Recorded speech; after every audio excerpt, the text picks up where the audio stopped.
Ayan, magandang hapon po sa inyo mga ka-farmer. Let's go farming na po. After 32 days na ating pag-aalaga sa kanila, ngayon pa lang po sila tumimbang na pwede na silang i-harvest. Nasa 1.4, 1.5, 1.6, may mga naiwan pong iba, pero di naman marami. Pwede na po silang harvestin. Kaya lang, mas gusto ni Mrs. na medyo palakihin pa, siguro mga 1.8 sila. Kundi siguro bukas o sa isang araw, magbabawas na tayo. Medyo na-delay po yung kanilang paglaki kasi nung panahon ng habagat, nung ulan ng ulan, malamig po ang panahon. Ang kanilang pagkain ay medyo matamlay.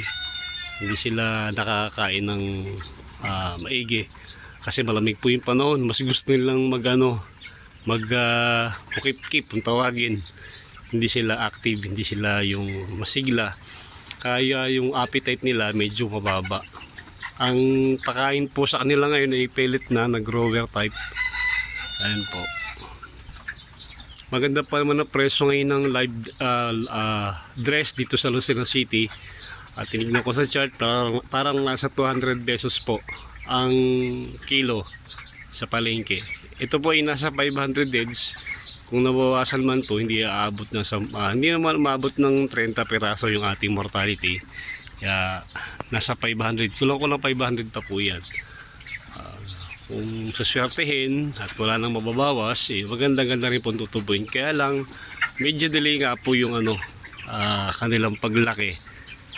Pero may tutubo hindi naman. Pero hindi kagaya nung mga 27 days nag-harvest. Mas maganda po tubo na ganun. Pero pag nagkartito, siyempre ilang sakong feeds ang pinakain nyo nun.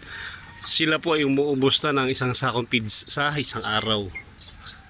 Kaya malakas na po sila kumain. Mabilis po sila mag-gain ng timbang. Malakas na rin po silang uminom. Malaking po ang panahon.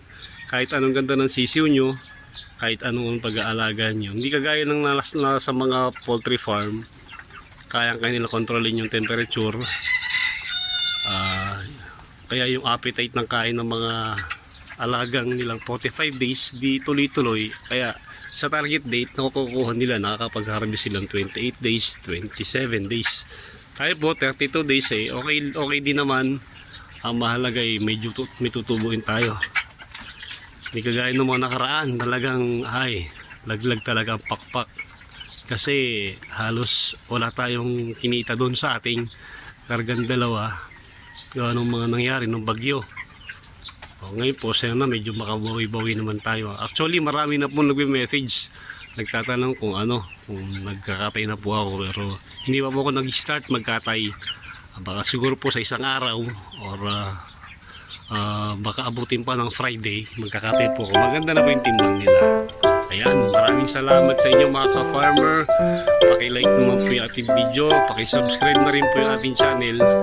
Maraming salamat po sa inyo. May pera po sa pag-farming, may pera po sa 45 days. Tsagaan lang po talaga. Happy farming po!